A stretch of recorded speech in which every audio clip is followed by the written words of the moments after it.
আসসালামু আলাইকুম। বিনিয়োগ ইন বিডস্টক চ্যানেলে আপনাদের সবাইকে স্বাগতম।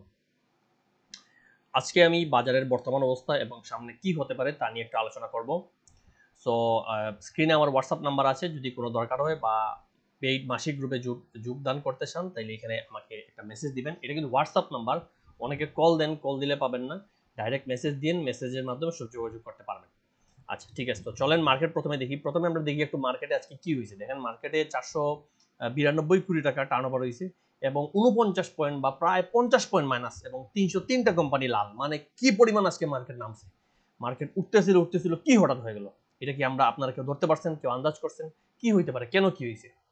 তো এটা হচ্ছে মার্কেটের বর্তমান অবস্থা। দেখেন এখানে ফার্মাসিউটিক্যাল অনেকগুলো মাইনাস খাইছে, ইঞ্জিনিয়ারিং আছে, টেক্সটাইল আছে, সবই আছে এবং টপ সেক্টর বাই ভ্যালু সবচেয়ে বেশি ইঞ্জিনিয়ারিং টাকা ঢুকছে, এরপর টেক্সটাইলে, এরপর ফুয়েল এন্ড পাওয়ার, এগুলো, এরপর ফার্মাসিউটিক্যাল, এরকম কয়টা কোম্পানিতে টপ চার্ট এইগুলোই হচ্ছে। আচ্ছা, এখান থেকে চলুন আমরা একটু মার্কেটটা দেখে আসি যে মার্কেটে আসলে বর্তমান অবস্থা কি, মার্কেট কি করবে সামনে। দেখুন মার্কেট প্রথমে এই ডাউন ট্রেন্ড চ্যানেলটা মেনটেন করে নামতেছিল, এটার ভিতরেই ধাক্কা খেয়ে নেমে নেমে নেমে এখানে আসছে, আসার পর এটা ব্রেক করছে, ব্রেক করার পর এখানে ব্রেক করে কিছুটা বাড়ছে, কিন্তু বাড়ার পর এখানে আবার এসে এই চ্যানেলটা ব্রেক করে ফেলছে। এখানে বাড়ার একটা চ্যানেল ছিল, যেটা আজকে আবার ব্রেক করছে। তো এখন মানে ব্যাপারটা কি আসলে মানে কি হয়েছে দেখেন, এখান থেকে যখন বাড়তেছিল ভলিউমটা কিন্তু আস্তে আস্তে বাড়তেছিল, কিন্তু এই দিন পরেই এই লালের পরই ভলিউমটা কমা শুরু করছে।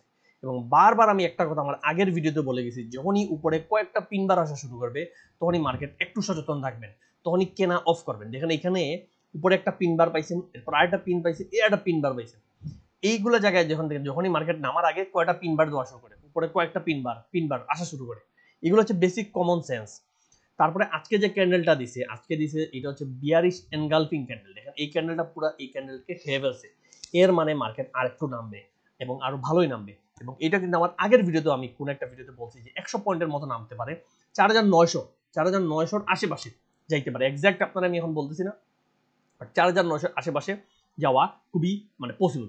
এবং এটা যদি আপনাকে আমি দেখাই আর একটু ভেঙে, ধরেন আপনি তো বলেন যে ভাই কি হইতে পারে একটু আন্দাজ দেন, তাহলে দেখেন আমি এর আগেও দুইটা জিনিস, এই দুটা কিন্তু আমার আগের আঁকা, এই চার্টটা ভালো করে দেখবেন। আওয়ারলি চার্টে মার্কেটের দুইটা জায়গায় কিন্তু এখনো গ্যাপ সৃষ্টি হয়েছে, মার্কেট যখন উপরে উঠছে এই জায়গায় একটা 4785-র দিকে একটা গ্যাপ রেখে উঠছে এবং এই জায়গায় 4923-এর দিকে একটা গ্যাপ রেখে উঠছে। এখন 4923-এর গ্যাপ তো ফিল আপ করতে আর বেশি দিন লাগবে না, হয়তো একদিনেই মাইনাস খেলে এখানে চলে আসতে পারে। যেহেতু আজকে এত বড় লাল ক্যান্ডেল দিছে, অনেক মানে ভলিউম কম অবস্থায় অনেক মানুষই হয়তো বের হয়ে যেতে পারে এবং আজকে ভালো সেল প্রেসার গেছে। ভলিউম মানে কম কি, গতদিন যে ভলিউম আসলে বেশি, তো আজকে ভালোই একটা সেল প্রেসার গেছে এবং মার্কেটেও আসলে মানে এমন কোনো আহামরি কিছু চলতেছে না। আপনি দেখছেন মার্কেট পুরো স্লো, এরকম জায়গায় মার্কেট। এবং দেখেন এখানে দেখবেন লাস্টের দিকে সেলগুলো বেশি হচ্ছে, এই যে লাস্টের 2টা ঘন্টায় 13 আর 14 মানে 1টা আর 2টার সময় সেলগুলো বেশি আসছে, অর্থাৎ লাস্টের দিকে মানুষ বের হওয়া শুরু করছে। তো মার্কেট যদি এই জায়গায় আসতে হয় তাহলে দেখেন মার্কেট আমার মনে হয় এই জায়গায় খুবই দ্রুত চলে আসবে এবং এই জায়গায় আসার পর হয়তো এই জায়গায় একটা সাপোর্ট নেবে। এই যে 4000, এই জোনটা খুব ফাটাফাটি সাপোর্ট বলতে পারেন, 4850, 4850-এ সাপোর্ট নেওয়ার মতো একটা জোন, এখান থেকে হয়তো মার্কেট ঘুরবে। কিন্তু আমি চাই বা আমি এখনো বিশ্বাস করি, আমার কাছে মনে হয় মার্কেট এই জায়গা পর্যন্ত আসতে পারে, এই গ্যাপটা ফিল আপ করতে পারে, এটা আমার কাছে মনে হয়। মার্কেট নর্মালি গ্যাপ দিয়ে যায় না, গ্যাপগুলো ফিল আপ করে ফেলে। খুব রেয়ারলি মার্কেট গ্যাপ রেখে উপরে উঠে নর্মালি গ্যাপ ফিল আপ করে। আপনি দেখেন এখানে একটা গ্যাপ হয়েছিল, সরি এখানে গ্যাপ হয়েছিল, এটা কিন্তু ফিল আপ করছে, এখানে গ্যাপ হালকা ফিল আপ করছে, এইখানে যে গ্যাপ এটা কিন্তু নেমে ফিল আপ করছে। যত গ্যাপ আপনার minute chart, hourly chart, 5 minute chart, যে কোনো চার্টে আপনি যখন গ্যাপ পাবেন দেখবেন মার্কেটে গ্যাপ সুন্দর ফিল আপ করে। এবং আওয়ারলি চার্টে এখানে একটা গ্যাপ, এটা ফিল আপ করা উচিত এবং এখানে একটা গ্যাপ, বড় গ্যাপ রেখে গেছে, এগুলো ফিল আপ করতেই পারে। এবং নামলে মার্কেট আমার মনে হয় কিভাবে নামলে দেখেন, এইখান থেকে মার্কেট প্রথমে হয়তো এই জোনে চলে আসবে, এই জায়গাটা ফিল আপ করবে, এরপর একটা ছোট উত্থান দিবে, হয়তো আপ হালকা এরকম হইতে পারে, এরপরে এইখান পর্যন্ত চলে আসতে পারে। এটা জাস্ট আপনার আমি প্যানিক বলছি না, জাস্ট আমার যা মনে হয় এটা আমি বলতেছি সতর্কতার জন্য। এটার মিনিং কি? এটার মিনিং না যে আপনি কালকে, আপনার আমি বলছি কালকে সব সেল দিতে বা আপনারা বলছি এই করেন সেই করেন, এটার মিনিং হচ্ছে আপনি সতর্ক থাকবেন। আপনি কালকে নতুন করে যে 10 লাখ টাকা ঢুকাবেন চিন্তা করছেন, সেটা আপনি কালকে ঢুকাবেন না। এই সতর্কতার মিনিংটা কি? সতর্কতার মানে না আপনি ঘর বাড়ি সব ফেলে চলে যাবেন। সতর্কতার মিনিং হচ্ছে ভূমিকম্প সতর্কতা। মানে কি? মানে আপনি সতর্ক থাকবেন, আপনার বাসা যদি দেওয়াল ভাঙ্গা থাকে ওইটা জোড়া লাগাবেন। এটা হচ্ছে সতর্কতা। ভূমিকম্প হবে, সতর্ক থাকবেন যখন বলে, তখন এর মানেই না যে আপনি বাসা বাড়ি ছেড়ে রাস্তায় এসে শুয়ে থাকবেন। এই জিনিসগুলো বুঝেন। অনেকে না বুঝিয়ে আমারে বলেন আপনি এই করছেন ভাই, বা আপনাদের কথা মার্কেট চলে, এটা সবচেয়ে হাস্যকর কথা। এক গ্রুপ আছেন, 50% মানুষ আছেন যারা বলেন ভাই আপনাদের, আপনি একটা স্টক দেন ওটা বাড়ে না কেন? গতকালকে একজন কমন দিছে, ভাই আপনি একটা স্টক বলছেন ওটা বাড়লো না, এর মানে আপনাদের কথায় মার্কেট চলে না। আচ্ছা ঠিক আছে, মানলাম আমাদের কথায় মার্কেট চলে না। হ্যাঁ, আবার আরেক গ্রুপ আছেন, ভাই আপনি বলছেন মার্কেট নামবে, এখন মার্কেট নেমে গেছে, আপনাদের কারণে মার্কেট নামে, আপনারা বলছেন বলে মার্কেট নামছে। তো দেখেন, একজন বলেছে আমাদের কথায় মার্কেট চলে না, আবার একজন বলেছে আমাদের কথাই নাকি মার্কেট চলছে। যাবো কোন দিকে? কোনো একটা না একটা তো সত্যি হইতে হবে, কোনটা সত্যি? তো মানে এটাই বাস্তবতা যে আমাদের কথায় কোনো সময় মার্কেট চলে না, মার্কেট তার আপন গতিতে চলে। আমাদের কাজ হচ্ছে মার্কেটটাকে টেকনিক্যালি অ্যানালাইসিস করা, হিসাব নিকাশ করা, জিনিসটা বুঝেন, একটু ব্রেন খাটান। যে গতকাল যে ভাই কমেন্ট করছেন তারা আমি বলতেছি একটু ব্রেন খাটায় দেখেন যে আমরা আসলে কি করতেছি। আমি কোনো জুতুষি না, আমি কোনো পীর বাবা না যেটা বলবো এটা হয়ে যাবে, বা আমি আগে থেকে মানে বলে রাখছি, জেনে রাখছি, এগুলো কিচ্ছু না। আপনি এই যে পাবলিক ভিডিওতে আপনারা যে আমার স্টক কিনবেন, আপনি কিনলে লাভ আপনার, লস হইলেও লস আপনার। লাভ কিনলে, লাভ হইলে তো আমরা 10 টাকা দিবেন না যে ভাই আমি লাভ করছি 10 টাকা আপনি রাখেন, তো আমি লস করছি এখন দেন। লাভ আপনার, লস আমার। আমার কাজ হচ্ছে আপনারে আমার জ্ঞান বুদ্ধিতে জানানো, সেটা দেখে আপনার ডিসিশন নেবেন। আপনার ভালো লাগে আপনি ডিসিশন নেবেন না, আপনার ভালো লাগে আপনি কিনবেন না, একটা বাস্তব জিনিস। তো এইখানেও মার্কেট যে নামবে, এটা আমার কাছে এখন যেটা মনে হয় সেটা আমি বলতেছি।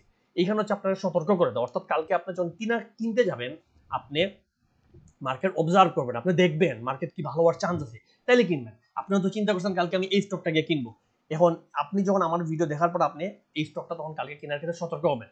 কালকে হয়তো আপনি 10 লাখ টাকার স্টক কিনতেন, সেই জায়গায় আপনি হয়তো কালকে 50,000, 1 লাখ টাকার স্টক কিনবেন, বা কালকে কিনবেনই না। এই জিনিসগুলো হচ্ছে সতর্কতা। মার্কেট তো আপনাকে ছেড়ে যাবে না, মার্কেট তো এমন না যে 2 দিনের মধ্যেই 7,000-এ চলে যাবে, আপনি মিস করবেন। এরকম কি হয়েছে মার্কেটে? গত 1-2 বছর থেকে দেখতেছেন তো মার্কেট কিরকম টানের টান চলে গেছে। আর বাড়লেও বেশি হলে আমরা মার্কেট কত দেখছি, বেশি হলে 1000 পয়েন্ট বাড়ছে। তো এই জায়গায় আপনি এত টেনশনে কেন? মার্কেট কি চলে যাবে, উড়ে যাবে, এই টেনশনে কেন থাকেন? আপনার টাকাটা সেভ করা সবচেয়ে বড় জিনিস। মার্কেট যখন এখান থেকে নামে, দেখেন এই গ্যাপটা আমার মনে হয় এখানে ফিল আপ করবে, এরপর একটু উঠে বা একটু আপ ডাউন করে আবার এই গ্যাপে চলে আসতে পারে, এবং এইখান থেকে যখন হবে সেটা হচ্ছে ফাইনাল উত্থান। আমি আগেও বলছি, দেখেন এইখান থেকে যখন উত্থানটা হবে, এই জায়গার সময় আমি বলছিলাম যে ইনভার্টেড হেড এন্ড শোল্ডার করে মার্কেট বাড়বে, আবার inverted head and shoulder create করার সম্ভাবনা আছে। এখানে যেটা হয়েছিল দেখেন, এখানে দেখেন খুব সুন্দর করে এই জায়গায় ছোট মোটো একটা হেড এন্ড শোল্ডার করছিল ইনভার্টেড, এই প্যাটার্নটা করে,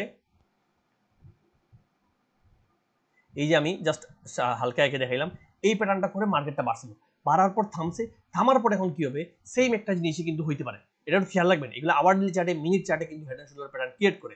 আবার হইতে পারে দেখবেন এখান থেকে একটা head and shoulder pattern create হয়েছে, এখান থেকে এখানে যাবে হয়তো, আমি জাস্ট বলতেছি এখানে হুবহু যে হবে এরকম না, এখান থেকে একটা হচ্ছে হয়তো হয়ে এরপর থেকে এটা টান মারে এখান থেকে উপরে উঠছে। এগুলো হচ্ছে দেখার বিষয়, জানার বিষয়। যেহেতু আমরা নিয়মিত চার্ট অ্যানালাইসিস করি, নিয়মিত মার্কেট দেখি, আমরা অনেক কিছু খেয়াল করি, যেটা আপনার এই সময়ও নাই, এই ধৈর্যও নাই, আর অনেক কিছু হয়তো আপনার বুঝে নেন। যে কারণে আমরা বলি যে সবসময় অ্যানালিস্টের সাথে থাকেন। গেমলারের সাথে জীবনে অনেক থাকছেন, কিন্তু গেমলারের সাথে থেকে তো বাস খেয়েছেন। তাহলে ফেসবুকে অনেক ভিডিও দেখছেন, ফেসবুকে অনেক বলে কালকে এটা থেকে বাড়বে, ওইটা থেকে বাড়বে, সেগুলো তো ধরা খাইছেন। আচ্ছা, এটা হচ্ছে মার্কেটের অবস্থা। তো মার্কেট আমি যেটা বললাম এখানে নামবে, মিনিমাম এই জোনে তো আসবে, 4,900 জোনে আসবে, এটা আপনি নিশ্চিত থাকেন। 4,900 জোন মিনিমাম। আর এরপরও যদি 900 থেকে না আটকে, তখন কিন্তু আস্তে আস্তে যদি এরপরও মার্কেটে, মানে যদিও ডিসেম্বর আমার মনে হয় না এত মার্কেট বাজে যাবে, ডিসেম্বর আসলে মার্কেট অনুযায়ী ভালো যাওয়া উচিত, কিছুটা ভালো যাওয়া উচিত, এবং জানুয়ারিতে আসলে মূল আপ ট্রেন্ড হবে। মেইন ভালোটা হবে দেখেন ডিসেম্বরে ওভারঅল দেখবেন মোটামুটি মার্কেট ভালোই যেতেছে, হয়তো কয়েকদিন প্রথম সপ্তাহ খারাপ গেলেও পরের সপ্তাহ থেকে মার্কেট ভালো হওয়া যাওয়া শুরু করবে, এবং ডিসেম্বরে একটা ভালো আপ ট্রেন্ড বা ভালো মার্কেট পাবোই। নির্বাচনের আগে ইনশাল্লাহ ডিসেম্বরে একটা ছোটখাটো একটা ভালো গেইন পাবেন, এবং এই গেইনগুলো আপনারা ধরতে হবে। এখন চলুন, এক ভাই একটা প্রশ্ন করছে, এরকম প্রশ্ন অনেক সময় আসে, তার একটা উত্তর দিই। উনি বলছেন যে বাটপার এতদিন বলেন ফ্যাকডিল ভালো আইটেম, সিনট্যাক্সের মতো হবে, এখন ইপিএস মাইনাস, ফ্যাকডিল নেমে গেল, ফ্যাকডিল নিয়ে আলোচনা করেন না, বাড়লে তো বলতেন, আপনি বলছেন, আপনি বসেন দর কোকিল, এই সেই। তো এইরকম মানুষের বুঝছেন, মানে যখন মানুষ এরকম কথা বলে, সে গালি দেয়, আমারও তাদের 10-12টা গালি দেওয়ার ইচ্ছা, তুই বেটা গরু, তুই ছাগল। বাট দেন আসলে আমার কাছে মনে হয় যে এই মানুষগুলো আসলে হতাশ জীবন নিয়ে। এই মানুষগুলো জীবনে এত মানুষের মানে বিভিন্ন কি বলবো, গেমলারদের হাতে পরে বাস খাইছে, মানে বাস ঢুকতে ঢুকতে এই মানুষগুলোর জীবন তছনছ হয়ে গেছে। এখন জানেও না, যেহেতু বুদ্ধিও নাই, হয়তো সে অশিক্ষিত হইতে পারে, গরু হইতে পারে, তার বুদ্ধিও নাই। এখন সে আশেপাশে যেই অ্যানালিস্ট পায় তার কাছে বাটপার মনে হয়। ফার্স্ট অফ অল দেখেন, ফ্যাকডিল আমি যখন কিনাইছি তখন ফ্যাকডিল 18 টাকা ছিল, 18-র দিকে কিনাইছি, ফ্যাকডিল 21-এ গেল, আপনি সেল দিলেন না কেন? একটু ফ্যাকডিল দেখি তো কই দিকে ঘুরে আসছে। ফ্যাকডিল যে কোনো আইটেম যখন আমরা কিনতে বলি, ফ্যাকডিল যে একটা আইটেম টানা পারবে এরকম না। আপনি তো আমার ফার্স্ট অফ অল আপনি আমার গ্রুপেরই না। যদি আপনি আমার গ্রুপের হইতো তাও আমি মানতাম যে আপনি বলতেন যে ভাই আপনি কিনাইলেন, আপনি তো লস খাওয়াইলেন। আরে ভাই, তুমি তো ফ্রি কিনছো, তুমি তো আমার এমন না যে তুমি আমার 10,000 টাকা দিছো, টাকা দিয়ে তোমার কিনাইছি, এরকম তো বলি নাই 10,000 টাকা দেন, একটা স্টক দিব, ওইটা লাভ করবেন। আমি এরকম বলে কিনছি? এটা পাবলিক ভিডিও, তুমি দেখতেছো, তোমার ইচ্ছে হলে কিংবা না ইচ্ছা নেই, আমার কাছে যেটা ভালো মনে আমি সেটা বলছি। তার মাঝে ফ্যাকডিল দেখেন, ফ্যাকডিল ইজিলি 21 টাচ করে আসছে, 21.40 টাচ করে আসছে। তুমি কিনার পর ফ্যাকডিল সেল দিবা না? ডিভিডেন্ড দিছি, আমি নিজে কিনছি, আমি ডিভিডেন্ডের আগে সেল দিছি। ডিভিডেন্ডের আগে আমি সেল দিছি, ডিভিডেন্ডের আগে সেল দেওয়ার পর এখানে নামছে, ততক্ষণ পর্যন্ত তুমি সেল দিতে পারতা না, তুমি এরপরও বসে আসো, এরপর ইপিএস মাইনাস আসছে, আরো লাভ দিয়ে নামছে, এখানে ডিভিডেন্ড শেষ, আর ডিভিডেন্ড শেষ কিন্তু ইপিএস দিছে একটারে নেমে গেছে। ভাই তুমি যে কোনো এখন ইপিএস মাইনাস দিছে, এটা কি আমার দোষ? কালকে কোম্পানি মালিক বন্ধ করে দিবে, এটা কি আমার দোষ? কালকে মালিক কোম্পানি বন্ধ করে, পরশু কোম্পানি বন্ধ করে সে বিদেশ চলে যাবে, এটা কি আমার দোষ? দেশে এরকম কোম্পানি হয় নাই, এই দেশে তো এরকম কোম্পানি হইতেছে। ম্যাক্সিমকো লিমিটেডের কি হয়েছে? অফ এখন পুরো ফ্লোর প্রাইস। তোমার সিএনএক্স, ফেভিলিটেক্স বা এই যে 5টা ব্যাংক বন্ধ হয়েছে, এগুলো কি হয়েছে? তো যে কোনো যখন নিউজ খারাপ, তোমার তো উচিত এর আগে বের হয়ে যাওয়া। তুমি কেন নিউজ খারাপ হওয়ার পর এখন যে 5টা ব্যাংক, কেউ যদি বলে ভাই ব্যাংক তো বন্ধ হয়ে গেছে, এটা কার দোষ? এটা কি অ্যানালিস্টের দোষ? ব্যাংক তো বন্ধ হবে, যা এটা বুঝতেছে 1 বছর থেকে ব্যাংক লসে আছে, তোমার উচিত সেল দিবা, আর সেল না দিলে যত দ্রুত পারা যায় বের হবা। তুমি যদি কিনে বসে থাকো, তুমি যদি ভাবো যে এই কোম্পানির জীবনে নামবে না, এটা তো তোমার দোষ ভাই, এটা তো কারোর দোষ নাই।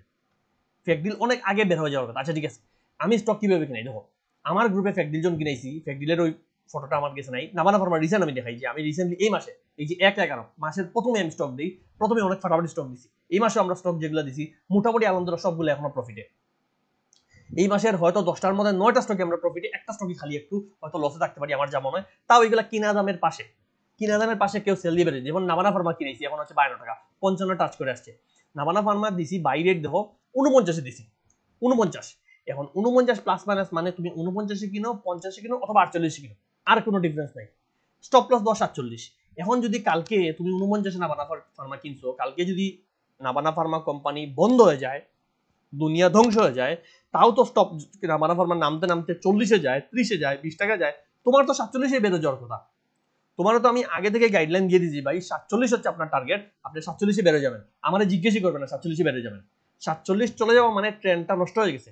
আমরা মার্কেটের ট্রেন্ডে চলি, মার্কেটের তালে তালে চলি, মার্কেট যারা চালায়, যে স্মার্ট মানি চালায়, তাদের সাথে আমরা চলি, আমরা মার্কেটে চালাই না।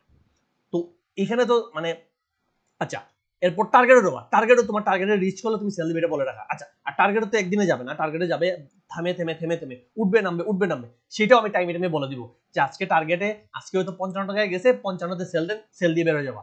আবার বলবো 52-তে আসছে, এখন কিনার মতো অবস্থা আছে, কিনেন, কিনলা গেল 60-এ, 60-এ যাওয়ার পর আমার আবার মনে হবে যে এখন আর পারবে না, আমি বলবো 60-এ থেমে গেছে, একটু সেল দিয়ে দেন, আবার সেল দিয়ে দিলেন।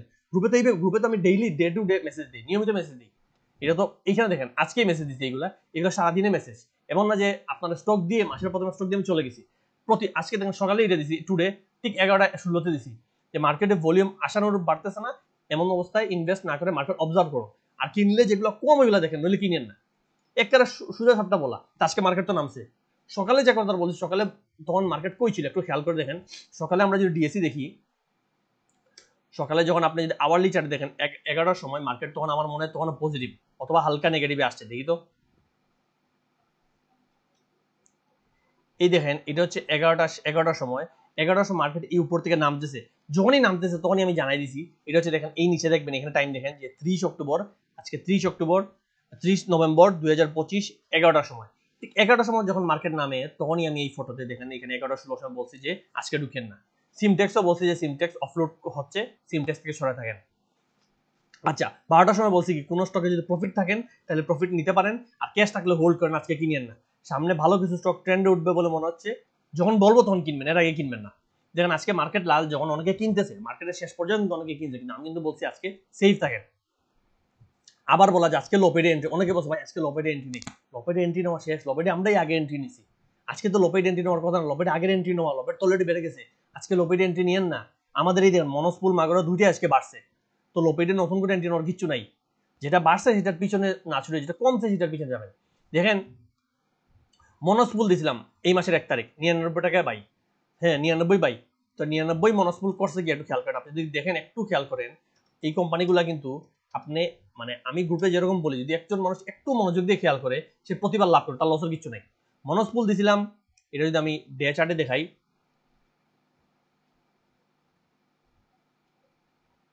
মাসের 1 তারিখ দিছিলাম, এটা দেখেন এটা 30 অক্টোবর, মানে ওই দিন রাতে 1 তারিখ রাতে ছিলাম, পরের দিন 2 নভেম্বর পুরা হোল্ড করে 135 ফাটায় আসছে, কই থেকে টাচ করে আসছে চিন্তা করে দেখেন, একটা স্টক বেড়ে 132 টাচ করে আসছে, বিশ্বাস করা যায়।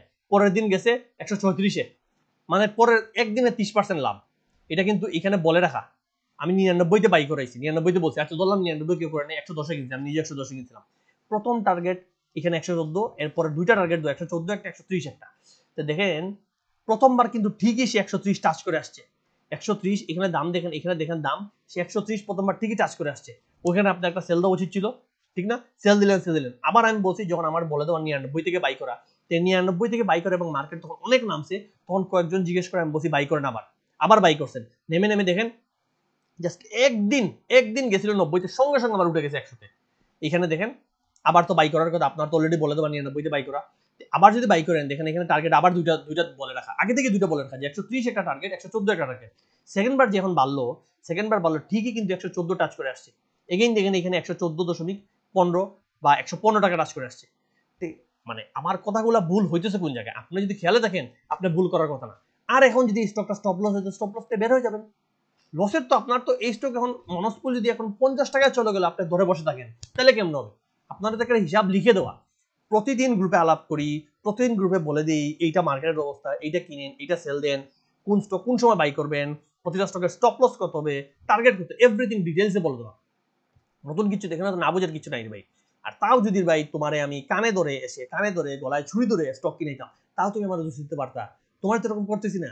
আরে ভাই ইউটিউবে ফেসবুকে অনেক ভিডিওতে ইন্ডিয়ানরা গোবর খাইতেছে, গরুর গোবর খায়, গরুর পেশাব খায়, ওইগুলো নাকি তারা বলতেছে শরীরের জন্য ভালো, ওইগুলা বলে তারা ক্যান্সার দূর হয়, আর অনেক কিছু আছে ভিডিও দেখলে বাবা।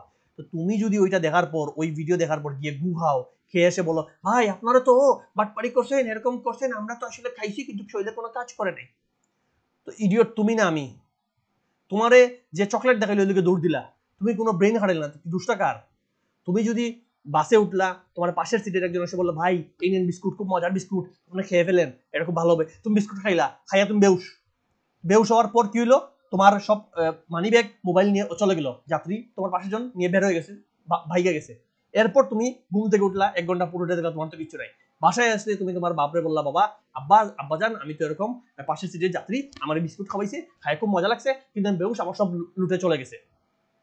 বিলিভ মি, আমার বাপ হলে তোমার টাস করে দুটা চড় দিত, দিয়ে বলতো শুয়োরের বাচ্চা, তোরে কি আমি পড়াশোনা করাইছি এরকম গাধার মতো, যে যেখানে বলবে যা বলবে তুই শুনবি? আরে বেটা গরুর বাচ্চা, তোরে এত পড়াশোনা করেছি, এত মানুষ করছি, তোর এত ভালো ভালো জায়গায় পাঠাইছি, এত টাকা দিয়ে বড় করছি, তুই এখনো গিয়ে যে যেটা বলে তুই শুনবি? সেম তুমি আমার কথা শুনতেছো কেন ভাই? আমার ভিডিও তোমার বিশ্বাস আমি শুনবো না? বাটপারে কি আছে? আমি যদি তোমার কাছে টাকা লুটতাম এক কথা, যে তোমার কাছ থেকে 10,000 টাকা তোমার স্বপ্ন দেখায় নিছি, এরপর ফ্রি জিনিস তুমি পাইতেছো, ফ্রি ফ্রি জিনিস তোমার ভালো লাগতেছে না। যেখানে যাও ফেসবুকে ডাইরেক্ট বলতেছে টাকা দিলে স্টক বলবো, আমার তো এরকম কিছু নাই। আমার পেড মান্থলি গ্রুপ যেটা, ওইটাতে এরকম কিছু নেই। ওইটাতে হচ্ছে তুমি গ্রুপে ঢুকবা, ঠিক আছে টাকা দিয়ে ঢুকবা, কিন্তু পুরো মার্কেটের টেকনিক্যাল অ্যানালাইসিস অনুযায়ী স্টক নিয়ে আলোচনা করাবে। ওখানে কোনো গ্যারান্টিড কিছু বলাই হয় নাই যে ভাই এই স্টক কিনেন 10 গুণ বাড়বে, এই স্টক কিনেন 2 দিনের মধ্যে বাড়বে, গ্যারান্টিড কিছুই নেই, এভরিথিং সিম্পল। এরকম গরু ছাগল আমি কমেন্ট করে ভাই, নিজের টাইম নষ্ট, আমার নষ্ট করে লাভ নেই।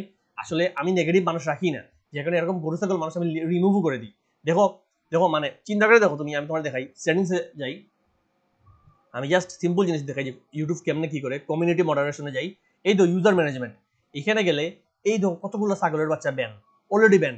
ভালো করে দেখো, মুক্ত বাংলা, আলমগীর, রায়হান, জয়নুল, হারুনুর রশিদ, সবার, এই হারুনুর রশিদ তুমি সবার ভিডিওতে পাবা গালিগালাজ করতেছে। সেটা আমি না, সেটা তালিম ভাই হোক, সাগর ভাই হোক, তোমার শোয়েব ভাই হোক, তোমার আর কে আছে, জাকারিয়া ভাই হোক, যার ভিডিওতে যাও সে গালাগালি করতেছে।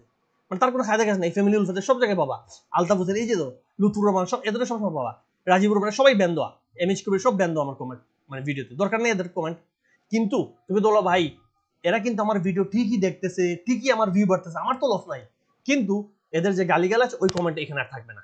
এরা কমেন্ট ঠিকই করবে, কিন্তু কমেন্ট অটো ইউটিউব ব্যান করে দিবে। কমেন্টটা না তুমি দেখবে না আমি দেখবো। এবং এর প্রমাণ দেখো, সাবস্ক্রাইবার 4,000, ভিডিওতে ভিউ আসতে 6,000, 6,500। মানে কি, এরা কিন্তু আরো সবচেয়ে বেশি দেখে, এরা বারবার দেখতেছে, এই আসে, এদের ঘাট জ্বালা মিটতেছে না। এদের আসক্ত হচ্ছে যে কোনো মতে ভিডিওতে দুটা গালি দিই, এ মনে হয় ভিডিও গালি দিলে ভিডিও বন্ধ করবে, খুব মজা লাগবে। বাট আলটিমেটলি রে ভাই এগুলা করে কোনো লাভ নাই। নিজে তো লসে, তুমি নিজের লসটা দেখো, নিজে কেন লস করতেছো, নিজে কেমনে লাভ করা যায় নিজেরটা বুঝো। আমারে যাই বলো, তুমি যাই করো, আমি অ্যানালিস্ট, আমি ভিডিও দিয়ে যাবো নিয়মিত, যতদিন আমি সম্ভব হবে বাঁচবো, আমার দ্বারা সম্ভব হবে, আমার অন্য কাজের প্রেশার থাকবে না, ভিডিও পাবা। কালকে কাজের প্রেশার এলে ভিডিও পাবা না, বাস্তবতা। এখন তো আগের মতো ভিডিও দিই না, কারণ এখন আমি মাল্টিপল কাজ নিয়ে ব্যস্ত আছি, যেখানে প্রতিদিন আমার ভিডিও আসে না। মার্কেট সবুজ হলেও প্রতিদিন ভিডিও আসে না, মার্কেট লাল হলেও প্রতিদিন ভিডিও আসে না। যেখানে অগাস্টে আমার মনে আছে আমি পুরো মাসই ভিডিও দিতাম, কারণ অগাস্টে আমি ফ্রি ছিলাম ওই টাইমে। যাই হোক, এই মার্কেটে এখন হচ্ছে সবচেয়ে বড় জিনিস সেফ থাকা, টাকাটা বাঁচায় রাখা, এটা হচ্ছে মার্কেটের সবচেয়ে বড় জিনিস। আপনি আমার কাছে আসবেন, আমি বলবো আপনি যদি লাভে থাকেন আমার কাছে আসার দরকার নেই। পার্সোনালি আপনি যখন প্রফিট করতেছেন আমার কাছে এসে আপনার কোনো লাভ হবে না, সত্যি কথা। কিন্তু কিন্তু আপনি যদি লসে থাকেন, আপনি এমন একটা মানুষ যে গত 1 বছর 2 বছর থেকে লস করতেছেন, আপনি লসে জর্জরিত, আপনি বুঝতেছেন না মার্কেটে কেমনে চলবেন, আপনি হয়তো অন্য কোনো পেশার সাথে জড়িত, আপনার এই সময় নেই মার্কেট দেখার, তাহলে আমি বলবো আমার গ্রুপে একটাবার ঢুকে দেখেন। আমি পুরো মার্কেট, আপনি যদি সারাদিন মার্কেটে নাও থাকেন, পুরো মার্কেটে কোন সময় কি ঘটে আমি পুরো মানে গ্রুপে জানাই দিই। এভরিথিং আপনি গ্রুপে টাইম টু টাইম পেয়ে যাবেন। প্রত্যেকটা অ্যানালিসিস আমি গ্রুপে টাইম টু টাইম দিয়ে দিব। এটা নিয়ে মানে আপনার টেনশনের কিছুই। আমার গ্রুপের নিয়মই হচ্ছে টপ টু বটম একেবারে আপনারা সবকিছু বলে দেওয়া, একেবারে হাতে ধরে ধরে স্টক দিব। আপনারা প্রতিদিন মার্কেট না দেখলেও জাস্ট গ্রুপের আপডেট দেখলে আপনি বুঝবেন মার্কেটে কি করছে, এবং সেইটা দেখেই আপনি স্টক কিনতে পারবেন। আপনি বাস্তবতা দেখেন, আর উদাহরণ দেই যাওয়ার আগে দেখেন, আমি সেদিন বুধবারে বলছিলাম ডরিন পাওয়ার আজকে হল্ট হয়ে যাবে হয়তো, কিন্তু আজকে বেড়ে যাওয়ার পর নামলে আমরা এন্ট্রি দেবো, এখন টানে আছে। সত্যি দেখেন ডরিন পাওয়ার কিন্তু এই 2 দিনে নামছে, ডরিন পাওয়ার কিন্তু ধরে রাখতে পারেনি। আমি কি যেখানে বলছি ডরিন পাওয়ার নামলে এন্ট্রি মনে নিব না, এবং সত্যি দেখেন ডরিন পাওয়ার এই 2 দিনে কিন্তু নেমে এখানে আসছে। ওইখানে হোল্ড হওয়ার কাছে 33 ছিল, এখন যদি আপনি ওই দিন যে কিনছে সে 33-এ ধরা, এই দেখেন হাই 33.80 33.60-এ ধরা খাওয়া, কিন্তু এখন কিন্তু 30 টাকায় 3 টাকা নেমে গেছে। এটা কিন্তু বলে দেওয়া ডোরেন পর নামলে এন্ট্রি মনে নিব না, এবং নামলে কোন সময় কততে নামবে ওইটাও আমরা চিন্তা করে নিই। এর মানে না যে 30 টাকা এন্ট্রি নিয়ে নিব না, নামার পর কতটুকু নামতে পারে এবং কোন সময় নামার পর ওইটা আবার ঘুরবে ওইটা হিসাব নিকাশ করে সময় আসলে এন্ট্রি নিব। আর যদি না নামে, আর যদি তো এন্ট্রি নেওয়ার মতো অবস্থা না হয়, ওইটা এন্ট্রি নিব না, অন্য স্টকে এন্ট্রি নেব। আমার তো রিস্ক নিয়ে জানের উপর গিয়ে খেলার দরকার নাই, এটা হচ্ছে বাস্তবতা। আর এটা দেখায় এসপিসিএল, দেখেন এসপিসিএল লিখছি গতকালকে রাতে লিখছি যে এসপিসিএল গ্রুপের কার কার জানিয়ে আছে নাম বলে গেছি, কয়েকদিন আগে জিজ্ঞেস করছেন। এসপিসিএল পুরোপুরি রেজিস্ট্যান্স জোনে আছে, সেল করার পারফেক্ট পজিশনে সেল হচ্ছে বলে মনে হচ্ছে। যদি বাড়েও তাইলে 2-3 টাকা বাড়তে পারে, তার মাঝে 3 তারিখ ডিভিডেন্ড, এরপর এমনিও নামবে। আমার মতে এখন সেল দিয়ে দেওয়াই ভালো। চাইলে রবিবার যদি দেখেন 52-20-এর নিচে যায় তাইলে সেল দিতে পারেন, এখন সেল দেন। আর নইলে একান্ত 52-20-এর নিচে গেলে মাস সেল দিবেন। দেখেন এই যে কথাটা এটা কিন্তু স্টপ লস 52-20-এর নিচে। তো দেখেন এখানে আজকে কি হয়েছে 52-10, মানে আজকে দেখেন কই দিকে নামছে, গতকাল ছিল 54-তে, আজকে একটা 2 টাকা কমে গেছে, মানে সেল দেওয়ার মতো পুরো পারফেক্ট জায়গা। তো এইগুলো জিনিস একটা বলে দেওয়া। স্পেশাল কিন্তু আমার গ্রুপের স্টক না, আমি বলি নাই, কিন্তু গ্রুপে কয়জন কিনছিলেন ওনারা নিজে আগে থেকে এইগুলো জিনিসও বলে দেওয়া। তো যে স্পেশাল এখানে সেল দিয়েছে আজকে 2-3 টাকা লাভে। তো এই জিনিসগুলো দেখেন, আপনি বারবার বলি আপনি যদি লাভে থাকেন অফকোর্স আপনার খুব ভালো জিনিস, আলহামদুলিল্লাহ আপনি মার্কেটে জিতছেন, ঠিক আছে। কিন্তু আপনি যদি লসে থাকেন তাহলে শুধু আমার না, আপনি অন্য কারো গ্রুপে যান, কোনো না কোনো মানুষের সাথে থাকেন, অ্যাটলিস্ট আপনি জীবনেও শিখবেন, মার্কেটেও শিখবেন। মাত্র গ্রুপ ফি 1000 টাকা, পুরা মাস 30 দিনে 1000 টাকা দিয়ে আপনি কি করবেন? একটা কোচিং এ আপনার ছেলেদের ভর্তি করান 5-7 হাজার যাবে। তো সিম্পল 1000 টাকা দিয়ে পুরা মাসে যেখানে লাখ লাখ টাকা ফালাই দিচ্ছে সেখানে 1000 টাকা কিচ্ছুই না। তো যেই হিসাবে একটু চিন্তা করে দেখেন, আর সেই হিসাবে মানে যদি পুরো বছর হয় পুরো বছরের জন্য গ্রুপে এন্ট্রি নিতে পারেন, সেটা আপনার ইচ্ছা। কিন্তু শুধু আমার গ্রুপ না, আমি বলবো যে কোনো কারো গ্রুপে আপনি ঢুকেন, ঢুকে গ্রুপের কে কি বলে সেটা জানেন, আরো 10 জনের গ্রুপে ঘুরে আসেন, সবার কাছে চলেন, তাহলে তো দুনিয়াটা একটু দেখবেন। এক জায়গায় যদি থাকেন সারা জীবন তাহলে কেমনে যাবেন মার্কেটে কি করতেছে। আর ব্রোকার অপারেটর কি বলে তাদের কথা প্লিজ বিশ্বাস করবেন না, কারণ তারা চায় আপনি আজকে কিনেন কালকে সেল দেন, পরশু কিনেন আবার সেল দেন, যত সেল বাই করবেন তাদের কমিশন। তো তারা আপনারা দিবে 2 দিনের স্টক, কিনতে কিনতে ওটা বেড়ে যাবে, এরপর দেখবেন নেমে গেছে আবার সেল দিচ্ছেন, এই একটা লুপের মাধ্যমে ঘুরবেন। বেশিরভাগ মানুষ ব্রোকার হাউসের অপারেটরের জিজ্ঞেস ভাই কালকে কি বাড়বে বলেন বলেন, ও কেন আপনারা বলবে? ও কি অ্যানালিস্ট? ও কি অ্যানালিসিস করছে? ও তো জানেই না, ও জাস্ট মার্কেটে কি করতে সেটা আপনারা বলবেন। ওর টার্গেটই হচ্ছে আপনার কি বাইসেল বাইসেল বাইসেল। ওরে উপর থেকে ওর মালিক প্রেসার দেয় যে তুই জলদি বেশি বেশি বাইসেল করা, আমার হাউসের বাইসেল কমতেছে কেন, এগুলো প্রেসারে আছে। তো আপনি ব্রোকার হাউসের অন্ধভাবে ব্রোকার হাউসের যে অপারেটর যা বলে তাদের কথা বিশ্বাস করবেন না, একটু বুঝেন কে বাটপার কে মিথ্যা, একটু নিজে বুঝেন। আমার কথা আপনি আমরা কেনার জন্য বলতেছি না, বাট কিনবেন নিজের ইচ্ছায়, বেচেন নিজের ইচ্ছায়, আমার কথাগুলো আপনি হিসাব করে দেবেন, এই হচ্ছে ফাইনাল জিনিস। তো ভালো থাকবেন, আজকের জন্য এতটুকুই। সামনে যেদিন ফ্রি হবে একটা ভিডিও বানাবো, আশা করি মার্কেট হয়তো কিছু নামলেও ইনশাল্লাহ ভবিষ্যতে ভালো হবে। তাই মার্কেটে থাকেন, মার্কেটটাকে দেখেন, লুবে পড়িয়েন না, আস্তে ধীরে ইনভেস্ট করেন, মার্কেটে লাভ করবেন। আজকের জন্য এতটুকুই, আসসালামু আলাইকুম।